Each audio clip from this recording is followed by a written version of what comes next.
Okay, so in this episode, what did we do? We went into a horrible, horrible sewer jail. That was awful. But we are going to have to go back there if we want to get the ending I think we want to get. Because I don't want to sacrifice somebody else. I'd rather do myself. We fought two twin bosses and a black screen that I totally would have skipped if Prince didn't help us. That was fun. It was pretty easy with the Mimic Tear. We fought but fun, but satisfying. But we fought that scorpion alien that landed on top of that hillside. That was cool because the environment looked like a crashed meteor site. I really liked that. We talked to the Shibiri guy. So Shibiri says, I'm going to be disappointed if I do the Shibiri ending. Oh. Well, that's good. So then maybe I don't need to go down and do the jail for Stinky Dung Man. I hate going down there anyway. So we feel like we're on the road to the end. It's been really nice. I don't know what the hell we've been doing for 4 hours. I mean, we did a bit around here. Oh, we did the Volcano Manor. We killed some people there, I guess. And then we did this little path. We killed some of the targets. And we fought on the sewers for a bit to the jail. I don't know where all the time went. It was pretty fun, though. Other than the sewer stuff, that was terrible. That felt very classic. That felt very, very Miyazaki. Lots of his dirty surprises. Run around a corner, get a face full of poison. Run towards something, and then a hand comes out of the ground. But there's always a warning. Like, you can always, if you just pay attention, you will see that stuff. But I feel like for the 40 or 50 hours I've been playing this game, every time I come into an area where I think I can sense a Miyazaki surprise coming up, and I'm looking around the corners, they're never there. And then you go to that sewer jail down the well, and all of the dirty Miyazaki surprises are there, and the camera's not good because it's too tight quarters, and it just feels like the bad frustrations of the older games. But now I'm looking at what Horky's saying about this ending and trying to guess. But I'm not used to any of that. I've been playing, I've been enjoying the open world, and it's, you can run past a lot of enemies you don't want to fight. You can kind of just engage with what you want, which is really nice in an open world game. Engage with what you want. It means it's more forgiving if they're going to copy and paste some areas and some bosses, because you're not forced to deal with them. So this one was fun. Some fun boss battles. Lots of nice areas. It's all been kind of a blur. And dealing with Stinky Town Man. Oh yeah, and seeing the round table area in the, I guess, the real world. I don't know. When we go to this round table over here, I don't know what this is. This is a dream, like a hunter's dream, the table of lost grace. But to then actually see the round table, that was neat. So now we're gonna pick an ending, I guess, and push on. How much farther are we? And now you're saying this is the ending path, and these like tall, small-headed, elegant smash lords. They're pretty tough. They take me down pretty quick. I can use a horse, but they got a lot of good moves. They do move kind of slow though, so that's nice. And I could bring in my special friend. So Horky doesn't think I'm going to be fond of any of the endings. No, I don't care about lore. I care about how characters feel. I don't care about, and then this happened, and then this happened, and then this happened. Doesn't really do it for me. It's more about how does that decision make you feel? Which I was liking. See, that's what I was liking the Shibiri guy saying, well, if you were a lord, that could only be a lord because you had to sacrifice somebody. What kind of a lord would that be, I must say? There's still quite a bit to go. Good God. Oh. This is a hell, man. You get your fucking money's worth in this game. We are at 62 hours. The Shibiri ending gets the longest cutscene. There are people with emotions. Oh, boy. boy. I don't know, Prince. I might have to have a sneak peek at the cutscenes just to see if... I don't know. See which one I want to do. Because I'm not going to... I don't know if this is the kind of game where you can sort of load back and access different endings. And even if it was, I probably wouldn't do that. I think I'd be pretty exhausted by the end of it. I am taking off on Tuesday for 10 days. You can do them all if you want. That's interesting. Without having to do a New Game Plus and all the way through. So I've only probably got about one more session. So I don't think that's going to happen. You just have to reload. It's been a hell of a game. It definitely makes me... It's just beautiful. I mean, it's just a beautiful piece of art to go in and look around and then have some fun little boss battles that you can make a lot easier with the mimic chair and the horse. It's great. It's a great little From Software open world virtual tourism with a bit of combat. I never thought I'd say that, but that's what it feels like. You know, it doesn't feel like Sekiro. You know, even Sekiro, there were bosses where you just get confronted with and they'd stop me in my tracks for days. And I would still get the satisfaction out of them. But that combat system was a hell of a lot more fun, right? This just takes it way back to Dark Souls 3. Simple rolling, blocking, attacking, and then of course you can use bows and magic, but this is the one I'm using and probably what most people are using as well. Yeah, the world design, art direction is great. And what's nice about it is that, you know, in Demon Souls, Bloodborne, those games, you would get kind of tired of it because you were stuck in the same area over and over again. Whereas this one, you're constantly seeing something new. I feel like the last couple of places maybe I've been to, like you come here and they do their best to sort of modify it. It kind of feels like I'm playing an NES game where they go, now you're in the blue area. You know, like I'm playing Metroid or the first Legend of Zelda where like the ground and the rocks and everything is kind of looking similar. And they're like, what if the animals were ghosts? And everything was blue and snowy. That's new. You know, like in Metroid where they go, you have a regular gun and you have a freeze gun. The freeze gun's blue. And when you shoot the enemies, they turn blue and they stop. Which is, I still really respect as a way to get more out of it without having to, create a whole nother bunch of stuff. You know, it's not like Naughty Dog made this and they're like, we need new enemies and they need to all talk and have names and they need to have 10 different dying animations. And no one's going home until we do it. Whereas From Software gets what the people want out of these games, and they realize that to make a game, you need to pick your spots. You need to have strengths and weaknesses. Spirit animals still give you bones? Yeah. Like when we were talking to that girl in the mask, who's the stepmom or the adopted mom to the snake girl.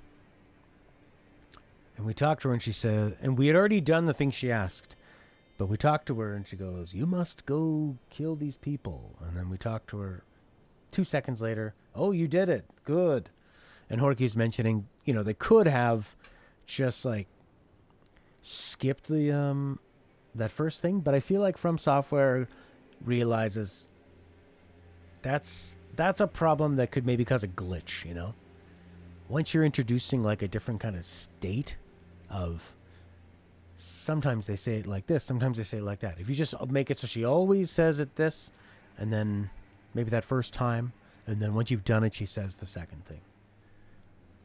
It, you know, I don't think it breaks enough immersion to give up probably the solidity of that. Complexity can compound. Other devs are being salty about the game's success? What? It's a big, beautiful single-player game with you don't have to play multiplayer, but you can. Is it because it's kind of like a mod of Dark Souls? Okay. All right. Twitter, Battlefield 2042 dev, and now current UX director at Ubisoft, Ahmed Salaman. Getting a 97 average on Metacritic is proof that game critics don't care about game user experience. The same tweet. Rebecca Fernandez O'Shea, senior quest designer of Horizon Forbidden West, Blake Rabouche, mentioning the faulting of the game's PC graphics, stability, and performance in the quest design. What are they talking about? Is it bad on PC? I mean, if you only make PlayStation games and don't put them out on the PC until like 2 years later, well, it's a little different. The UX is so bad? Is it really that bad? I would say like some of the inventory stuff, this is a bit annoying. Sorry, you can't see it. The right here. I'd say like this is the only thing in the game where I'm like, oh, what was that item? Which one was it? Oh no, now I'm going through every single type of armor, and it can be a bit annoying when you're trying to find something and you're like, is it a key item? Is it info? Or is it a tool? That's a bit annoying.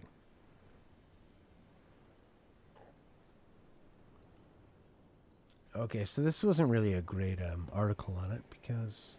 But I mean, if they're just talking about there not being enough quest markers and that kind of stuff, I want to see the actual... I want to see the actual quotes. Okay, this seems to be it. Proof that reviewers don't give a flaming poop about game UX, nor PC graphics, stability, and performance, nor quest design. All right. Well, I would say that this game has incredible quest design, and that you need to pay attention, and things seem to happen organically. I mean, one of my favorite moments in gaming in the last couple of years is when you're doing that quest for Fia, and you see that guy's killed her. And then I decide to kill him. It doesn't go into a cutscene and have me do it, like have the game take over and do it. It was a real choice that I got to make because of how the game made me feel. Whereas playing Horizon is like watch a movie and... Elden Ring is like talking to a professor at a university who opens your mind. And Horizon Zero Dawn is like... a substitute teacher rolls in the TV on the wheels and goes, movie day. You're just going to watch this movie. Maybe you'll learn something, but you're not going to think about it. It's just going to get pushed on you. Walk around, like their games just tell you exactly how to feel. Yeah, that's the problem. You know, I mean, okay, her saying that PC graphics, stability, and performance, sure.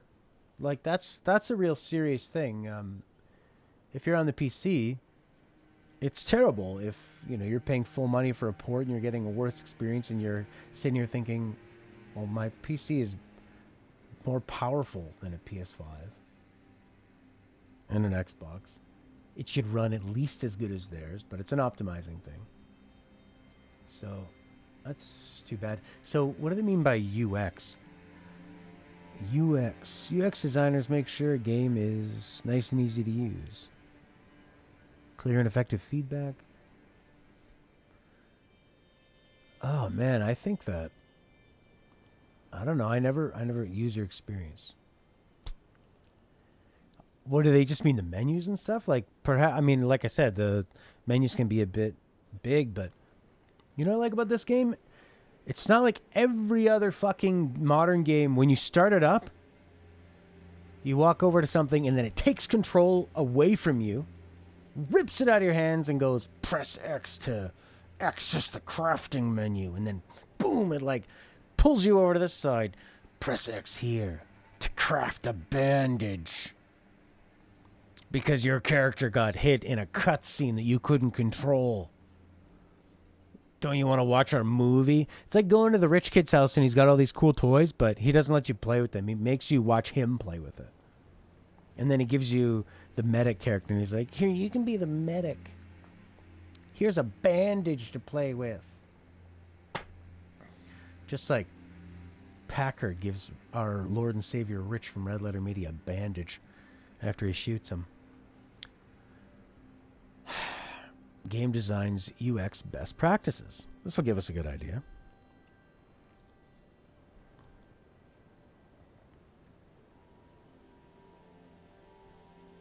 For somebody who's talking about the user experience, they sure made this article a terrible experience to read and to find the actual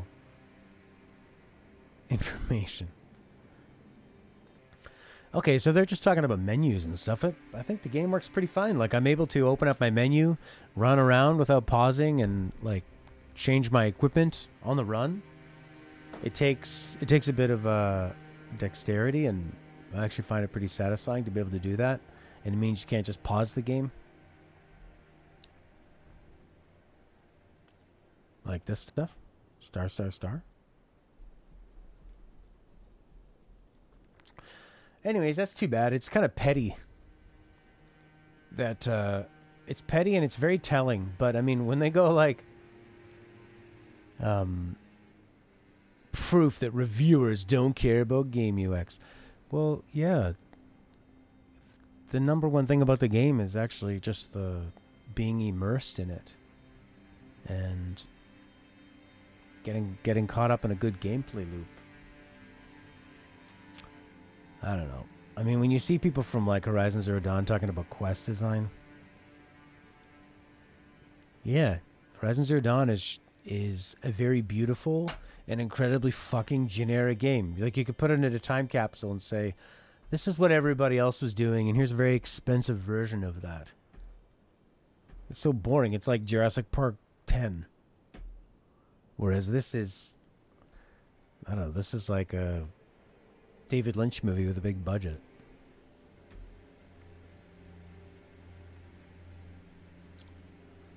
Anyways. Yeah, it's so funny though, them feel like them sneering at the peasants when it's like, they're the fucking peasants. They're the peasants that don't realize they're not making, I don't know, like, it's like, I don't know, it's like going to, this game is like going to like an artisan's market and buying like a handcrafted mug, you know? And it's hand painted. And then somebody who mass produces mugs in some like a factory, and they have like a gross kind of gloss on them, but like the gloss protects them a little better maybe. They're like, oh my god, people giving better reviews to those handcrafted mugs. I guess they really don't care about efficiency of production and building things out of cheaper materials. Oh my god, what a bunch of idiots. How could they possibly like that? How could they possibly like something better because it's handcrafted with soul and purpose and tries to do something unique and memorable?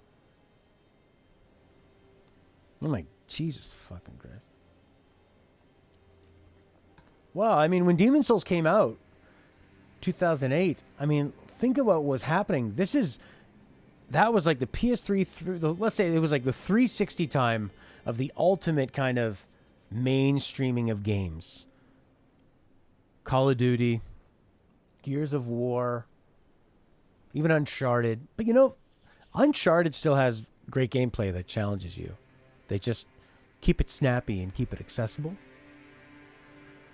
You know, the Call of Duty quest style of follow somebody around while they show you everything, and it's like they feel like the interactive rides at Disney or something, where you're not really a part of the story, but they're kind of pretending you're a part of the story. No, these games feel like it's in PS2, like a PS2 land or PS1 or something, where it's you have to go in there and you have to think a little. You know, like how about that room that was on the second floor of that place when you know, I wouldn't even have seen that. Because you have to go out and you have to explore and look around. You know you can get up there because they show you. And they show you an item, too. Here's an item, and there's a staircase. The staircase is broken. So there has to be a way to get it. Because this game would never put an item where you can't get it. And maybe if I was streaming and nobody had told me, maybe I would have missed it because I wouldn't have taken the time.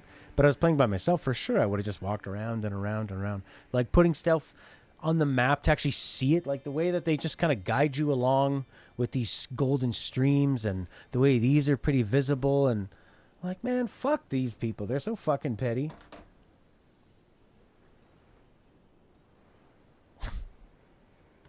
Like, this is a pretty hilarious example of, most games. You're the tarnished. Yeah, exactly. Oh, I see a cave over there. Oh, there's enemies coming up. Message to the day. Sure. Like, okay, the way enemies just can sneak up on you and smack you in the face, whereas when I was playing Ghostwire Tokyo, there's constantly telling you where the enemies are. When you're playing God of War, they're constantly telling you that they're behind you because they wanted to have this really zoomed up fucking camera angle that was dramatic, and they realized you couldn't see shit, so they have to let you know the entire time. Just like a big hotkey system of everything. A big fucking mini map up there, so you can look at a tiny mini map instead of just looking at the game and the actual world.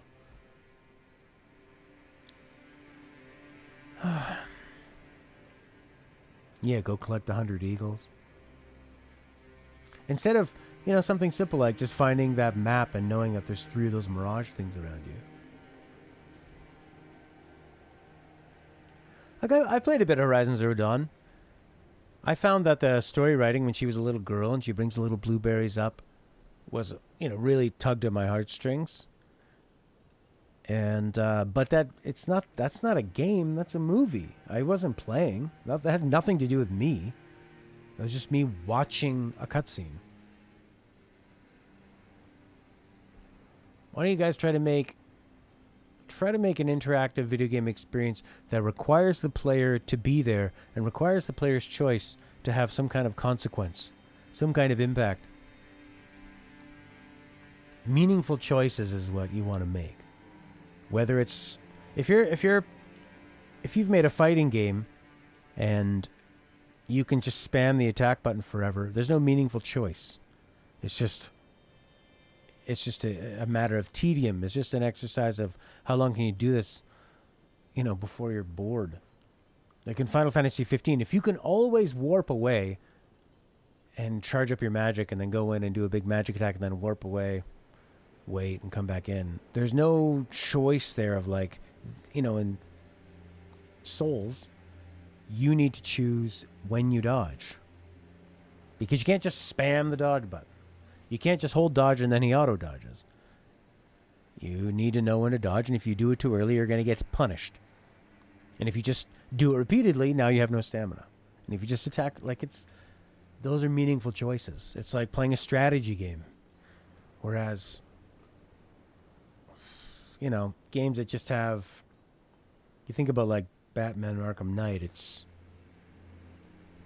that's a pretty cool game in terms of like, you have to pay attention. It's kind of easy, but it's more like a pleasing one. But you're mainly just kind of like pressing attack until a prompt comes up on the screen and tells you when to press counter. So it is kind of lame, actually. You're just like a monkey trained to press one button until the buzzer goes off, and then you press the other button, and then they give you a bit of sugar water. Man, that pisses me off. I think it just goes to show the kind of culture they have at some of these companies. At Guerrilla, and Guerrilla made the fucking most boring, bland, soulless, shitty fucking shooters forever. Killzone. And remember they had that fake trailer that they said was real gameplay with the moving gun on I think it was on the PS2 or PS3. It was like Killzone 2. And it looked so incredible. They invented the fake trailer. So you think some RPGs fumble combat against easy enemies. You can do that with a speed up and a hammer button and still win. You just auto win the fights. Yeah. Oh yeah, well a lot of JRPGs, like you compare Final Fantasy X to 7. In 7, it's especially with the ATB system, there's no time for strategy, so they think that makes it more exciting, but it actually just makes it very tedious. All you do in those games is attack until you need to heal, and then you attack until you need to heal. You're not deciding. A good JRPG if you just constantly healed, you wouldn't have enough time to do enough damage. There has to be some kind of meaningful decision, not just you attack until you need to heal. There's no decision. There's only one way to do it. You could maybe do it faster if you heal less, but there needs to be some kind of strategy there. You know, in Final Fantasy X, there's times where, because I can see the next 6 turns, I'm agonizing over, you know, do I heal here? Do I risk it? Do I try to paralyze them to, you know, get a status effect off? Or, you know, all this stuff. Meaningful decisions. So,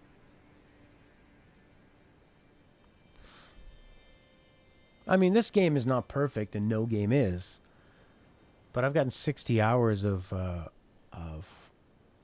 really gorgeous, original world. Yeah, it can be derivative of Dark Souls, past behind it, but they're also, you know, you compare them to CD Projekt Red, who thought, we're also going to make a big open world game, Cyberpunk, and it's in the future, and we're going to have driving, and we're going to have shooting for the first time, and we're going to have first-person melee combat, and we're going to have, you know, like 3 different... like, they just did so much, and it totally failed because they did too much. Whereas Elden Ring realizes... From Software realized in this project, we're going to do something we've never done before. And we're going to do something that we haven't done, so we're going to make some sacrifices. We're not going to make a brand new combat system. We're not going to make a brand new world in, like, the future. And just, they're going to reuse stuff, and they're going to work in an area they get. And they even had someone come in and help him fill in all the other lore stuff, so they didn't have to worry about that with George R.R. Martin. So you get, yeah, you don't get as much originality, but they're just responsibly doing it. When you need to take, 5 years, 7 years? No, they don't take that long to make games. But if you need to make something so big, and you're asking hundreds of people to work with you on this, and your shareholders and the company, and you're asking your fans to trust you, they're making this big project, you do need to play it safe in some ways, which I have been criticizing, say, Ubisoft for playing it way too safe, to the point where it's just exploitation. Yeah, the game's simple, but, I mean, you know, Rocket League is simple, but there's a lot of complexity in that simplicity. Simple to pick up and play. I mean, you could play this game just knowing how to block and dodge and use the light attack, but there's a few other things if you want to, but it's more about the timing of it, and the game not telling you when to do that. Yeah, and this game is very, very inspired by Breath of the Wild in a lot of ways. The way you, like, hold up a Sheikah slate, a tablet-looking thing to open that door. The way that they show you the picture of a memory and you need to go there to find that in the map, find that in the real world. So cool. All right, that's enough ranting and raving about this. See you next time.